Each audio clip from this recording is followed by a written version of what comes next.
every situation in the world, and you can look at it through your physical eyes, which are often leaning more in the direction of vulnerability, or through your non-physical eyes, who are always looking for your strength.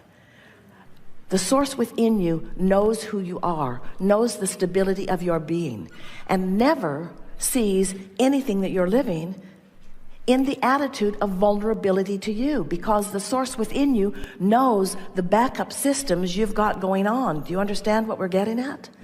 As you are determined to feel your power rather than your weaknesses, your strengths rather than your weaknesses, your clarity rather than your confusion, your sureness rather than your unsteadiness, as you begin to get glimpses and you begin to deliberately want to practice the vibration of that well-being, what begins to happen to you? Oh, of course, you're going to rendezvous with all kinds of things.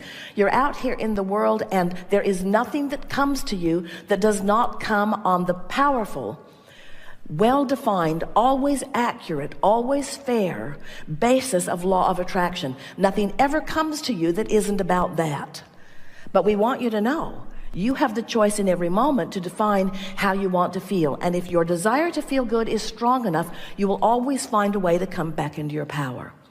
So now the man from State Farm is looking at the front of Esther's car, and Esther is explaining to him how it happened, really wanting him to know she just didn't bump it up on something. He actually didn't care how it happened. He was just there to assess what had happened and to make a determination about it. But Esther's explaining it to him. And he said, I worked for Ford. I had a couple of those Mustangs. They are really squirrely. The back end of those fishtails, they get away from you. They are really, really hard on wet pavement. And it was raining that day. And then Esther went to her hairdresser and is explaining to her hairdresser, in case she happens to see the car in the parking lot,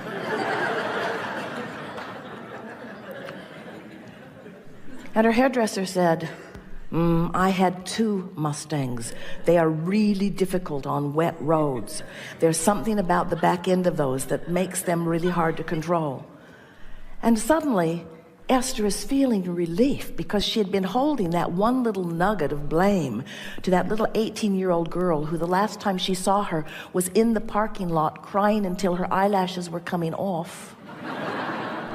Wanting Esther to know that she didn't mean to do it, she didn't mean to do it, she didn't mean to do it, she didn't mean to do it. So Esther called her father and said, I just want you to know that 2 people today told me exactly the same thing, and I think we should all let your little girl off the hook on this. He said, what do you have to say? And Esther said, those cars are hard to manage on the wet roads. We were all too hard on her. And Esther could feel the relief coming over him. And she knows that there was soon to be relief coming over this little girl, because everything that happens is a co-creation. And when you decide that you're going to blame the one who seemed at most fault, instead of take responsibility for the part you play, the reason you feel so awful is not because you're mad at the little girl. Is because you're all upside down about how things are being created in your reality. You are running around this planet as cooperative components to one another, not to do bad things to each other and not to teach other lessons, but to sift through the data to put things in your vortex to which your inner being is already aligned, so that you can experience the joy of alignment. So then Esther began noticing what fun it was. She met a whole host of new people on the process of getting this into alignment, and there's still more to come. More lovely people interacting on different levels. Isn't that what life is all about? And so, of course, you don't want someone to bury their Mustang in the front of your vehicle. That's not our message here at all. But we are acknowledging that there are plenty of things that you don't want that are bumping into you. Plenty of things that you don't want that are bumping into you. And your reaction to the bump, it's normal when you first get bumped to have a knee-jerk reaction. Maybe if you don't really understand who you are. But in time, the woman who drove the Jaguar was standing in a more stable place than Esther in terms of her life. Her husband came to assess it, and they were both smiling in the parking lot. And Esther said to both of them, stop smiling.